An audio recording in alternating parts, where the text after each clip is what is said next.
7 de setembro, morte ou independência.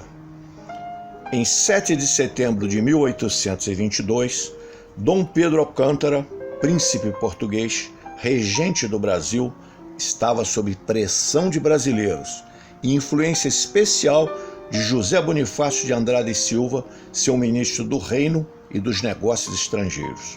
E de outro lado, acossado por, inclusive, tropas portuguesas. Voltando de visita a São Paulo, às margens do riacho Ipiranga, ao receber correspondência das cortes, o príncipe teria proclamado, à frente de sua tropa, o conhecido grito: independência ou morte. O processo de independência do Brasil não foi sem sangue, mortes, lutas. Ao contrário do que sustentam alguns, envolveu guerra, muita violência e mortes. Mas foi preservada a situação das elites agroexportadoras, que não só preservaram seus privilégios, como os aumentaram, sendo mantida tanto a escravidão como os latifúndios, a produção de gêneros primários e um modelo monárquico, voltado para a exportação e integrado aos interesses do Império Britânico. Afinal, o novo país, Brasil, aceitou pagar 2 milhões de libras esterlinas a Portugal como indenização. Ao voltar para Portugal, Dom João VI levou ainda, calcula-se, mais de 50 milhões de cruzados, o que levou à falência do Banco do Brasil em 1829. Dessa situação nasceu o endividamento externo brasileiro. A diferença entre a independência dos Estados Unidos, do México, de toda a América Espanhola, do Haiti francês e a do Brasil é que só o Brasil pagou a seus antigos senhores, diz José Honório Rodrigues. Uma vergonha sem igual na história da América praticada por Dom Pedro e seus serviçais. Ministros, aqueles que promoveram a contra-revolução, enquanto José Bonifácio sofria no exílio por ter sido sempre íntegro, independente, corajoso, culto, consciente, nacionalista, encerra o historiador. Uma traição e contra-revolução, segundo o consagrado historiador José Honório Rodrigues? E agora, nossos dias, os brasileiros, sob a sina ainda mais triste do que a dos trópicos de outros tempos.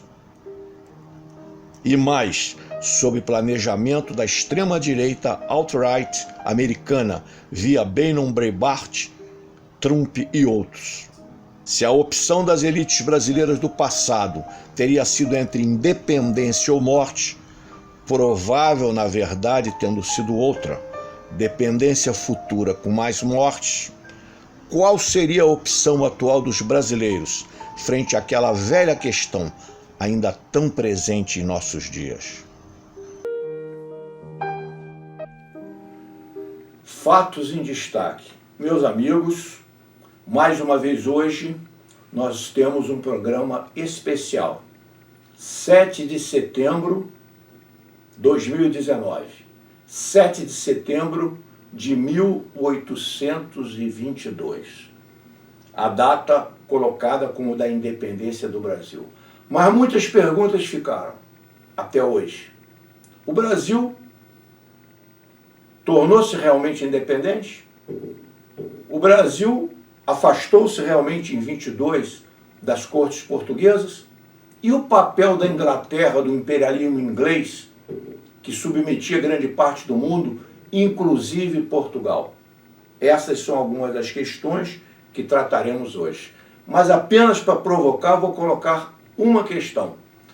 O Tratado de Amizade entre Brasil e Portugal, quando Portugal já reconhece em 1825 a nossa independência, dizia que haveria uma indenização a ser paga pelo Brasil a Portugal. E, além dessa indenização, uma grande indenização paga pelo Brasil à Inglaterra. Assim começa a nossa independência, com uma bela dívida pública. E agora vamos ouvir os amigos de mesa e saber e discutir essas questões. Irã, como você vê a nossa independência em 1822? Bom, Mauro, a nossa independência, ela na realidade não pode ser vista somente em 1822. Ela tem toda uma relação que se aprofunda a partir da chegada da família real aqui, em que a classe dominante portuguesa, ao vir com a corte para cá, ela cria laços econômicos e, portanto, extremamente vantajosos para esses grandes comerciantes, que se tornam também grandes proprietários aqui no Brasil, e isso se constitui num atrativo muito grande para essa classe, para que ela permaneça no Brasil. Então, os portugueses que aqui se estabelecem, eles não estão tão interessados na independência. As circunstâncias é que os leva a essa independência, a aceitar a independência. Por quê? Porque em 1821, quando você tem lá a Revolução do Porto, que é liberal, mas é liberal não para o Brasil, é liberal para Portugal, mas para o Brasil na realidade, retornar à condição de colônia. E retornar à condição de colônia implicava em algo desvantajoso, numa situação desvantajosa para essa classe dominante que havia se constituído aqui, principalmente depois de 1888. Aliás, de 1808, desculpa. Então, toda essa trama da independência não passa, na realidade, de um conchavo palaciano, porque os escravos não participaram, a população pobre brasileira não participou.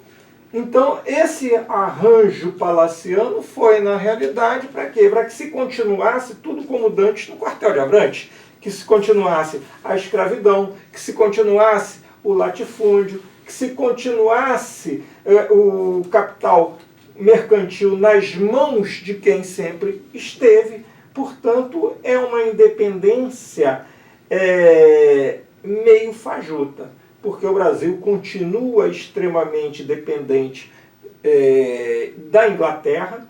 É um ponto importante a gente colocar isso, e não é à toa que a Inglaterra é a grande mediadora dessa independência. Portanto, essa data 7 de setembro, ela na realidade ela não expressa de fato uma independência do Brasil, mas apenas uma outra condição de subserviência ao cenário internacional, à grande potência internacional. Bem, falar sobre a independência do Brasil de 1822, depois de ter falado o Mauro e o Irã, para mim apenas sobra um certo complemento, porque já ficou caracterizado principalmente pela fala do Irã, que é um acordo das camadas dominantes da época de Portugal, do Brasil e até da Inglaterra. Esse tripé aí está sendo localizado. Quem não sabe que com a vinda de Dom João VI formalizou-se muitos avanços. No Brasil foram formalizados. Inclusive, em 1808, é feita a Escola Naval, a Academia Real Naval. Em 1810, é feita a Real Academia Militar, agregando também os cursos de engenharia, não é? Você tinha as armas de infantaria, cavalaria, você tinha a engenharia e artilharia, que eram mais matematizadas. Então, houve um certo avanço também na área de formação, de educação, uma certa independência e desvinculação direta, inclusive das Forças Armadas, as Forças Armadas de Portugal. Isso é um fator. Mas não passou só na Europa essa luta das camadas dominantes da sociedade, das classes dominantes. Em Pernambuco, você vai ter uma insurreição pernambucana em 1817, que findam as revoltas no período da colônia. Foi uma revolução sangrenta, sim. Às vezes as pessoas dizem que o povo, claro que as camadas dominantes à época em Pernambuco, na capitania de Pernambuco, caracterizavam-se como o povo possível da época. Tanto que a revolução é de caráter burguês, é de uma pequena burguesia, uma burguesia até uma camada popular que se insurgiu. E houve fuzilamento, sim. O padre Roma foi fuzilado, foi um dos fuzilados notórios em Pernambuco.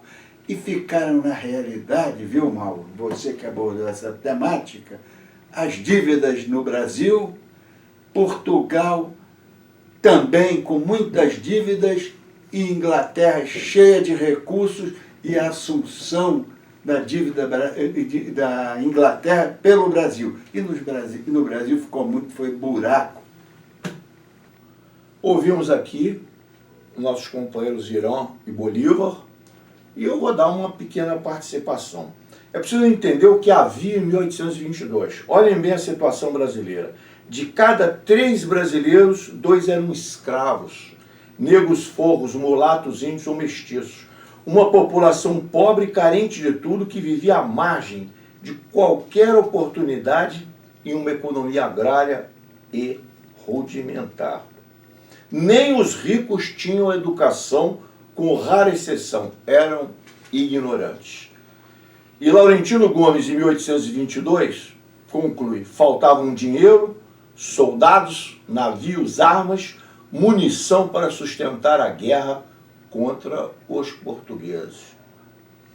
Tanto que em 1827 o Brasil vai perder aquela batalha de Passo do Rosário, na província cisplatina, no Uruguai, e teremos uma vitória dos uruguaios, e as tropas de Dom Pedro I são derrotadas.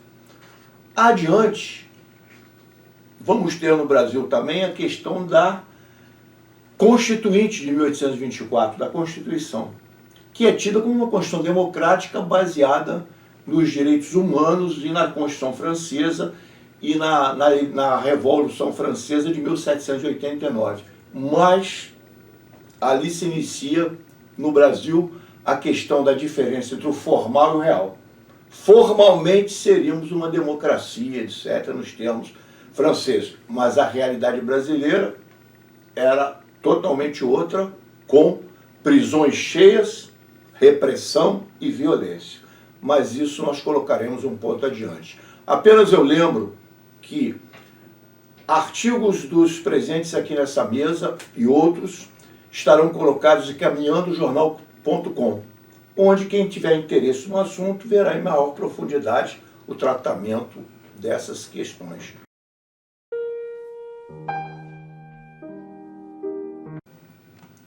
Meus amigos, nessa segunda rodada, vamos levantar algumas perguntas. Há aqui uma pergunta para cada um dos 3 participantes da mesa. Para o Irã. Irã, diante das condições atuais existentes no Brasil, Bolsonaro, tudo isso, como você enxerga aquele processo de independência de 1822 em relação ao Brasil de 2019 e sua independência? Essa é a pergunta para o Irã. Para o caro Bolívar, a pergunta é o seguinte: Bolívar, José Bonifácio de Andrada e Silva, tido como grande vulto da independência brasileira, e a maçonaria, tida como um papel também, como você vê o papel dessas duas, a força da maçonaria e José Bonifácio, na independência brasileira? E mais uma questão. Foi dito aqui que talvez Getúlio fosse o único estadista brasileiro quando estudamos Getúlio Vargas. Agora eu pergunto a você, José Bonifácio de Andrade e Silva foi também um estadista brasileiro, sim ou não? E finalmente me foi jogada a seguinte pergunta também: como eu enxergo hoje o Brasil e a independência brasileira, a situação brasileira, focando na independência de 22, diferenças entre as duas épocas. Vamos ouvir primeiro. Pondo tanto na América do Sul quanto junto à Europa, porque é amigo do Bolsonaro ou é amigo do filho do Bolsonaro que foi fazer hambúrguer lá, não. É porque são os interesses norte-americanos que ele está querendo salvaguardar. Não só na região, porque aí tem um país grande, forte, influente na região para fazer valer os interesses norte-americanos, né? Inclusive pressionando a Venezuela, a Bolívia, esses países, como também dentro do Brasil, ao se apropriar das inúmeras riquezas naturais que o Brasil tem e passariam justamente para o controle absoluto do imperialismo norte-americano. Então, a coincidência é essa, é que se muda apenas o país, mas os interesses são os mesmos.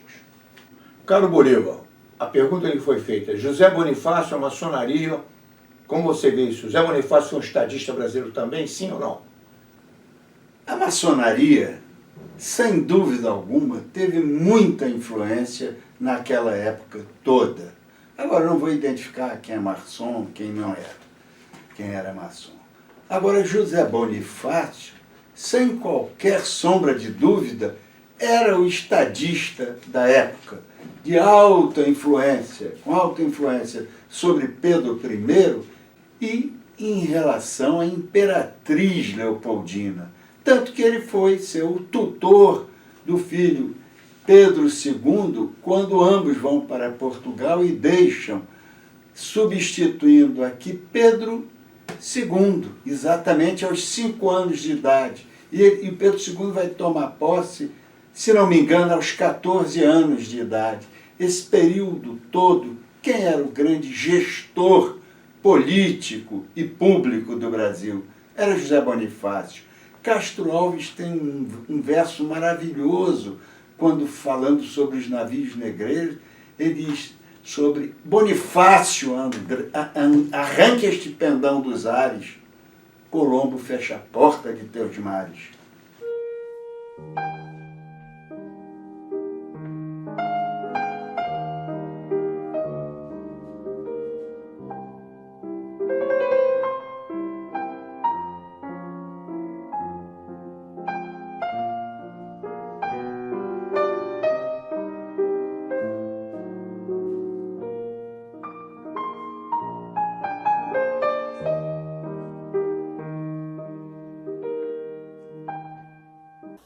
O Exército Brasileiro vai se efetivar após a proclamação da independência do Brasil em 1822.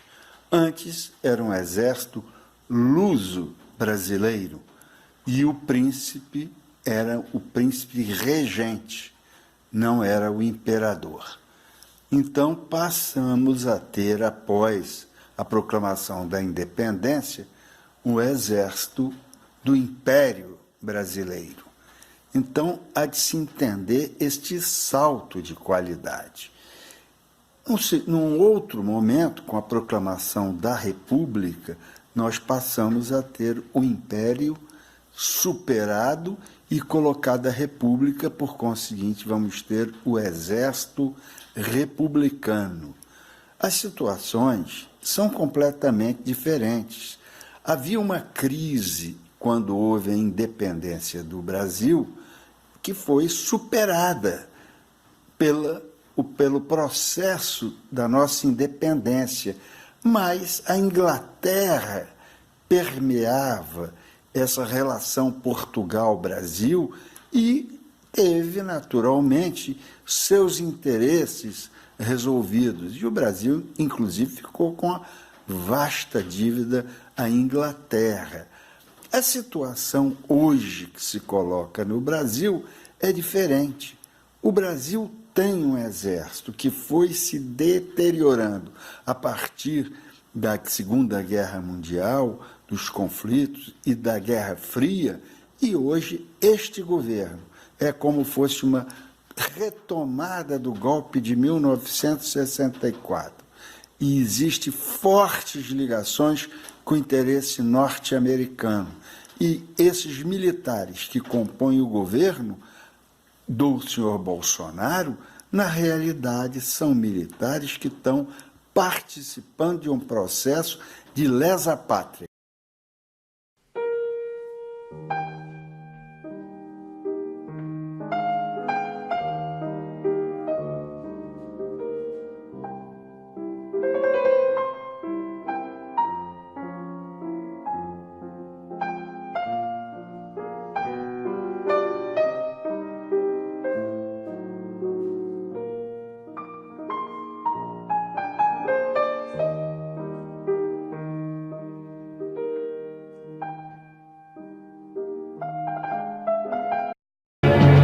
Da parte da princesa Dona Leopoldina e do senhor ministro José Bonifácio.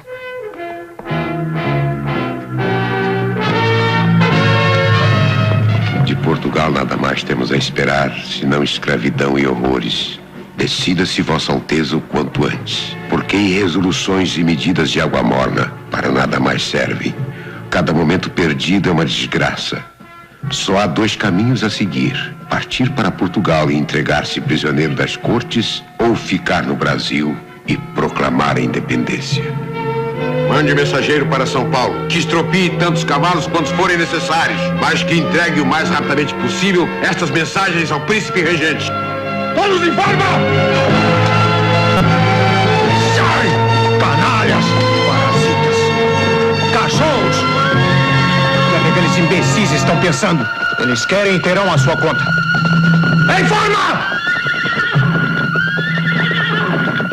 As cortes de Portugal querem nos escravizar. De hoje em diante, as nossas relações estão cortadas. Eu nada mais quero do governo de Lisboa. Nenhum laço nos une mais. Pelo meu sangue, pela minha honra e pelo meu Deus, juro promover a independência do Brasil. Independência ou morte! Independência ou morte!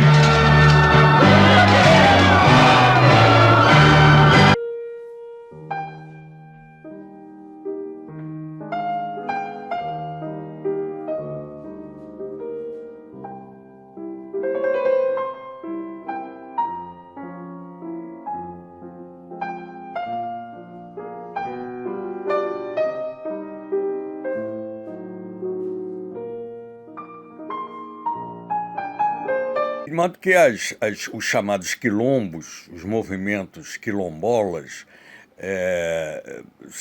e o mais expressivo é o quilombo de Palmares, que levou cerca de um século, é parte integrante desse processo de independência, que é um processo não concluído, é um processo inconcluso, porque a independência e a data simbólica do rompimento com Portugal, a metrópole, em 1822, só serve para uma coisa, para que a gente reflita a cada ano, a cada instante, o significado da independência. Uma independência que, a rigor, não tornou independente o seu povo, ou melhor dizendo, os seus povos, na medida em que o Brasil é um país não só miscigenado, mas é um país que abriga povos de diferentes origens, não só os indígenas, os africanos e os europeus, principalmente, é claro, que os portugueses, mas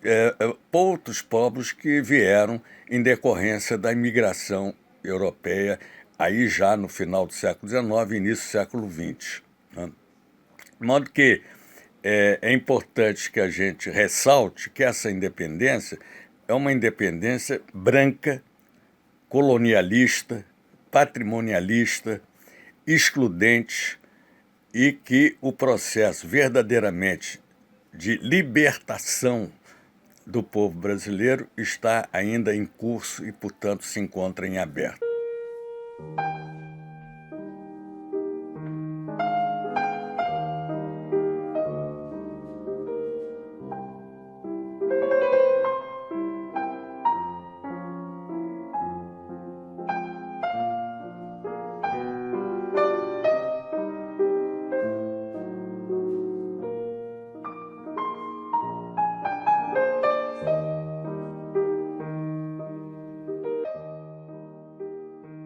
Dica das dicas. Como estamos falando de 7 de setembro de 1822, a dica é o mais perto e o melhor museu sobre o 7 de setembro de 1822. Museu Ipiranga. Em primeiro lugar, este sistema não vale no campo ou na cidade. A vida em primeiro lugar. Lutamos por justiça, direitos e liberdade. A vida em primeiro lugar. Este sistema não vale no campo ou na cidade. Água para todos, comida para todos, moradia para todos, a vida para todos. Vamos juntar nosso grito do sul ao norte. Vamos juntar nossas mãos. Quem faz um poema abre uma janela. Respira, tu que estás numa cela abafada, esse ar que entra por ela. Por isso é que os poemas têm ritmo, para que possas profundamente respirar. Quem faz um poema salva um afogado. Mário Quintana, Emergência.